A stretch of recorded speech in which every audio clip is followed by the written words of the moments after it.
নমস্কাৰ দৰ্শকবৃন্দ, আপোনালোক সকলোকে আমাৰ চেনেলৰ নতুন অন্য এটা ভিডিঅ'লৈ পুনৰবাৰ স্বাগতম জনাইছোঁ। দৰ্শকসকল, কাইলৈ পবিত্ৰ সোমবাৰ। সোমবাৰৰ দিনটো দেৱতাৰ দেৱতা মহাদেৱৰ নামত উৎসৰ্গা কৰা হয়। সোমবাৰে ব্ৰত ৰাখি মহাদেৱক পূজা কৰিলে সাধনাৰ সকলো ইচ্ছা অতি সোনকালে পূৰণ হয় বুলি ধৰ্মীয় বিশ্বাস কৰা হয়। ইয়াৰ লগতে ঘৰলৈ আহে সুখ সমৃদ্ধি। জ্যোতিষতো সোমবাৰে বিশেষ ব্যৱস্থা লোৱাৰ ব্যৱস্থা কৰা হৈছে। এই পদক্ষেপবোৰ পালন কৰিলে ভক্তই অনাকাংক্ষিত ফল লাভ কৰে মহাদেৱৰ পৰা। সোমবাৰৰ দিনটো দেৱতাৰ দেৱতা মহাদেৱৰ নামত উৎসৰ্গা কৰা বাৰ হয়। সোমবাৰৰ দিনটোত মহাদেৱৰ লগতে দেৱী পাৰ্বতীক ৰীতি নীতি অনুসৰি পূজা কৰা হয়। ইয়াৰ উপৰিও বিশেষ কামত সফলতা লাভ কৰিবলৈ ভক্তসকলে সোমবাৰে ব্ৰত ৰাখে। সোমবাৰে ব্ৰত ৰাখি মহাদেৱক পূজা কৰিলে সাধনাৰ সকলো কাম শীঘ্ৰে পূৰণ হয়। লগতে ঘৰলৈ সুখ সমৃদ্ধি আৰু শান্তি আহে। যদি আপুনি আপোনাৰ জীৱনত যিকোনো ধৰণৰ সমস্যাৰ মাজেৰে পাৰ হৈ আছে, তেন্তে এই সমস্যাৰ পৰা মুক্তি পাবলৈ সোমবাৰে ৰীতি নীতি অনুসৰি মহাদেৱক পূজা কৰিব লাগে। মহাদেৱক পূজা কৰাৰ সময়ত ক'লা তিল মিশ্ৰিত পানীৰে অভিষেক কৰক। প্ৰতি সোমবাৰে এই প্ৰতিকাৰ কৰক। এনে কৰিলে জীৱনত প্ৰচলিত সকলো ধৰণৰ সমস্যা আপোনাৰ পৰা দূৰ হ'ব। প্ৰিয় দৰ্শক, আজিৰ এই ভিডিঅ'টোৰ জৰিয়তে ৰাশিৰ অনুসাৰে মহাদেৱক কেনেকৈ পূজা কৰিব লাগে এই বিষয়ে আপোনালোকক জনাম। গতিকে ভিডিঅ'টো শেষলৈকে চাব। প্ৰিয় দৰ্শক, সোমবাৰৰ দিনটো হৈছে মহাদেৱক উৎসৰ্গিত দিন। যদি আপোনাৰ আৰ্থিক অৱস্থা বেয়া হৈছে, তেন্তে সোমবাৰে পুৱা স্নান কৰি আহি মহাদেৱৰ ধ্যান কৰি গংগা জলেৰে মহাদেৱ শিৱক অভিষেক কৰক। এইটো প্ৰতিকাৰ কৰিলে আপোনাৰ আয় আৰু সৌভাগ্য বৃদ্ধি পাব। এনে কৰিলে আপুনি পূৰ্বপুৰুষৰো আশীৰ্বাদ লাভ কৰিব। এই কাম আপুনি প্ৰতি সোমবাৰে কৰিব লাগিব। যদি আপুনি ঋণৰ সমস্যাৰ সৈতে যুঁজি আছে, তেন্তে ভগৱান শিৱক গংগা জলেৰে অভিষেক কৰাওক আৰু ভগৱান শিৱৰ ওচৰত বগা কাপোৰ অৰ্পণ কৰক। প্ৰিয় দৰ্শক, এই প্ৰতিকাৰ অনুসৰণ কৰিলে সাধকে অনাকাংক্ষিত ফল পায়। দৰ্শক, এতিয়া আমি আগবাঢ়োচোন আহক কোনবোৰ ৰাশিৰ অনুসাৰে কেনেকৈ মহাদেৱক পূজা কৰিব লাগে। দৰ্শকসকল, প্ৰথম ৰাশি হৈছে মেষ ৰাশি। এই ৰাশিৰ স্বামী মংগল হয় আৰু মংগল পূজনৰ শিৱলিংগৰ ৰূপে কৰা হয়। এই ৰাশিৰ লোকে শিৱলিংগত কেঁচা গাখীৰ তথা দৈ অৰ্পণ কৰিব লাগে। লগতে ভোলানাথক ধতুৰা অৰ্পণ কৰিব লাগে আৰু কৰ্পূৰ জ্বলাই মহাদেৱক আৰতি কৰিব লাগে। দ্বিতীয়টো ৰাশি হৈছে বৃষ ৰাশি। বৃষ ৰাশিৰ লোকে শিৱ মন্দিৰলৈ গৈ ভগৱান শিৱক কুঁহিয়াৰ ৰসেৰে স্নান কৰাব লাগে। ইয়াৰ পাছত খৰিকাজাই ফুল অৰ্পণ কৰিব লাগে আৰু ইয়াৰ অন্তত ভগৱান শিৱক মিঠাই দি ভোগ দি আৰতি কৰিব লাগে। তৃতীয়টো ৰাশি হ'ল মিথুন ৰাশি। মিথুন ৰাশিৰ লোকসকলে সোমবাৰে স্ফটিকৰ শিৱলিংগত পূজা কৰিলে শ্ৰেষ্ঠ হয়। যদি স্ফটিকৰ শিৱলিংগ উপলব্ধ নহয়, তেতিয়া শিৱলিংগৰ পূজন কৰিব পৰা যায়। মিথুন ৰাশিৰ লোকে ৰঙা জবা ফুল, চন্দন, ইত্ৰ আদিৰে শিৱলিংগৰ অভিষেক কৰিব লাগে। আকন গছৰ ফুল অৰ্পণ কৰিব লাগে আৰু মিঠা ভোগ লগাই আৰতি কৰিব লাগে।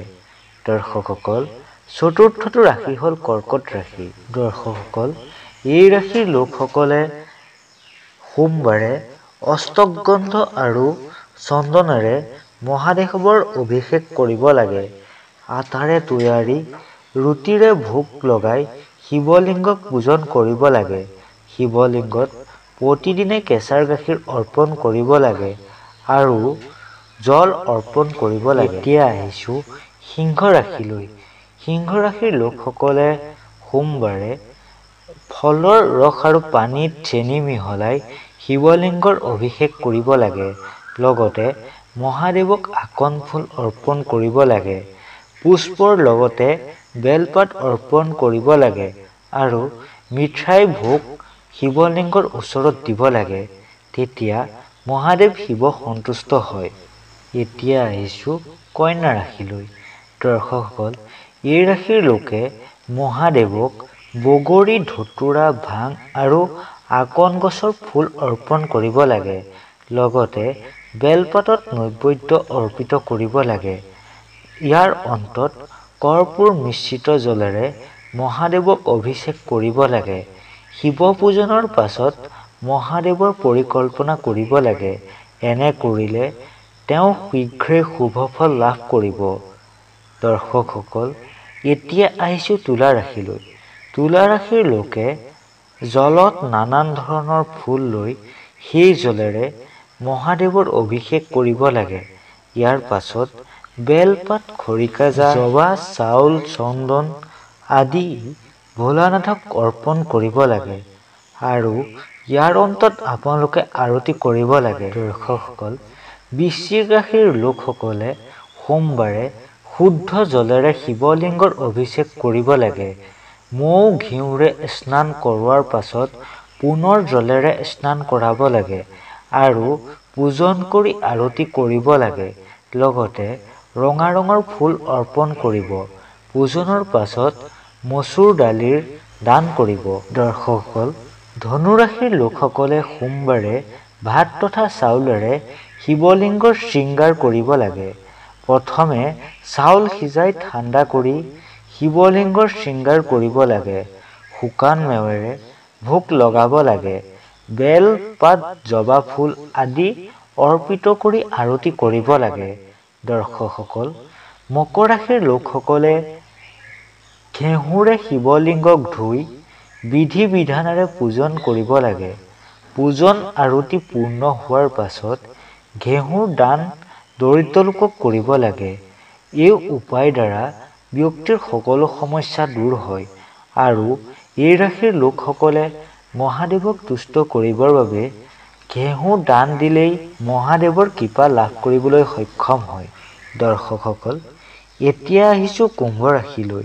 এই ৰাশিৰ লোকসকলে সোমবাৰে বগা ক'লা তিল মিহলি কৰি এনে শিৱলিংগক অৰ্পণ কৰিব লাগে যি একান্ত স্থানতে আছে। জলত তিল মিহলাই শিৱলিংগৰ ভালদৰে স্নান কৰাব লাগে।